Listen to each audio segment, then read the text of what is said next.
बोलो जयकारा बोल मेरे श्री गुरु महाराज की जय। बोलो साचे दरबार की जय। जालू परमहंस जाजी महाराज की जय।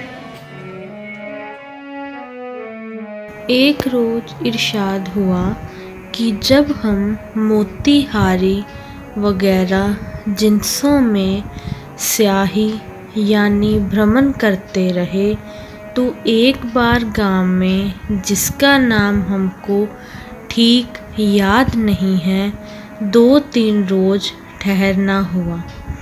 एक दिन शाम को उस गांव के 10-12 आदमी हमारे पास आए और कहने लगे कि इस गांव के दक्षिण ओर एक बरसाती नदी है, उसके परले पार एक बाग और तालाब बहुत उम्दा है। हम सब लोग वहीं जाते हैं, आप भी हमरा यानी साथ चलिए।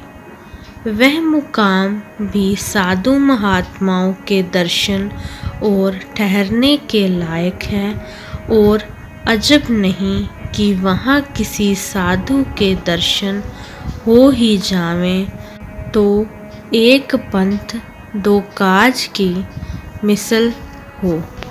हम भी उनके हमराह हो लिए।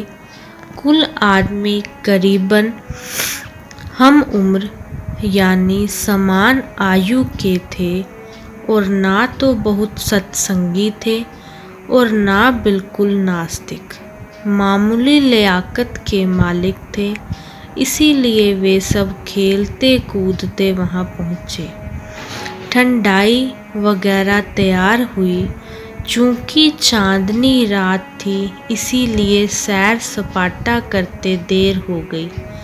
वह स्थान वाकई बड़ी फिजा का था और गांव से 2 मील के फासले पर था।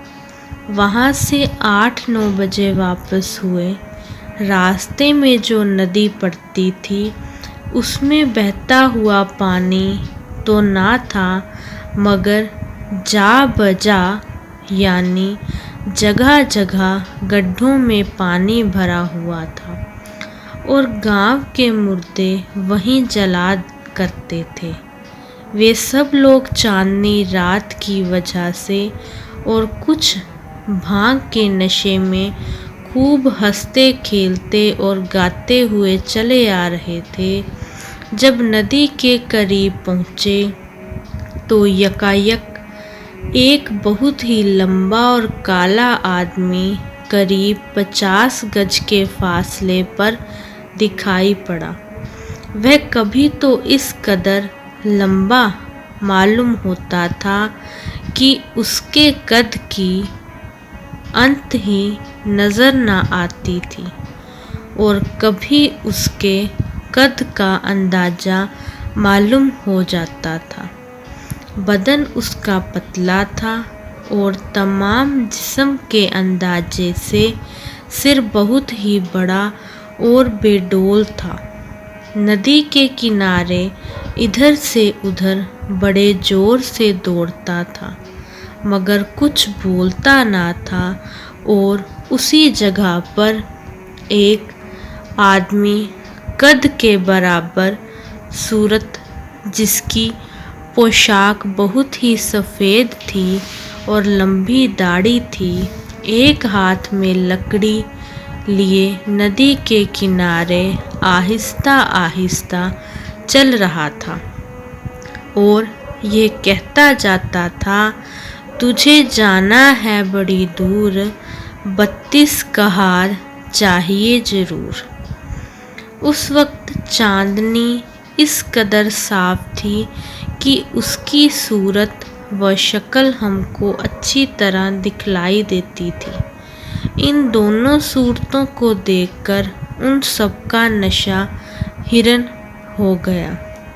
हंसना गाना सब भूल गए, बिल्कुल सीटी गुम हो गई, होशो हवास बिगड़ गए।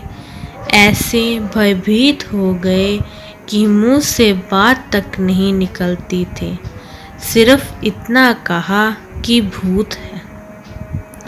इसकी बाबत गांव के लोगों से भी हमने सुना है। अब आप हमको बचाइए। और सब हमारे गले से लिपट गए। हमने कहा कि डरो मत और मुझको छोड़ दो। अगर तुम इस तरह से पकड़ोगे तो हम और तुम सब यहीं रह जाएंगे। मैं आगे आगे चलता हूँ और तुम सब मेरे पीछे पीछे चले आओ।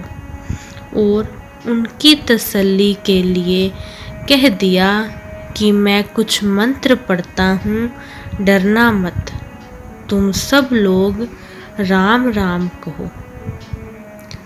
यह कहकर हम आगे हो लिए और वे सब हमारे पीछे हो लिए। हम लोगों का रास्ता तो वही था जहाँ वे दोनों सूरतें फिर रही थी, मगर मैंने जरा कतराकर और उनके रास्ते से हटकर चलना शुरू किया। जब हम लोगों ने नदी उतर ली तो वे सब हमारे आगे हो लिए और हम उनके पीछे रहे। करीबन आधे मील तक वह आवाज़ सुनाई दी और वह सूरत दिखाई दी। जब हम गांव में पहुँचे तो सब लोगों से उसकी चर्चा हुई। उन्होंने बयान किया कि लंबे समय से यह मामला नज़र आता है और बुजुर्गों से ऐसा सुनने में आता है कि कोई अमीर या सौदागर अपने नौकरों चाकरों के साथ सफ़र में जा रहा था और उस मुकाम पर उसको लुटेरों ने लूटा। उसका कुछ सामान ले गए और उसको भी कत्ल किया। उसी की आत्मा अपने दूर दराज सफ़र से कहारों की ज़रूरत को बयान करती है और वह काली सूरत या तो उस अमीर के किसी नौकर की रूह है या उन लुटेरों में से किसी की है जो उसके नौकरों चाकरों के हाथ से मारा गया हो। बोलो जयकारा, बोलो साचे दरबार की।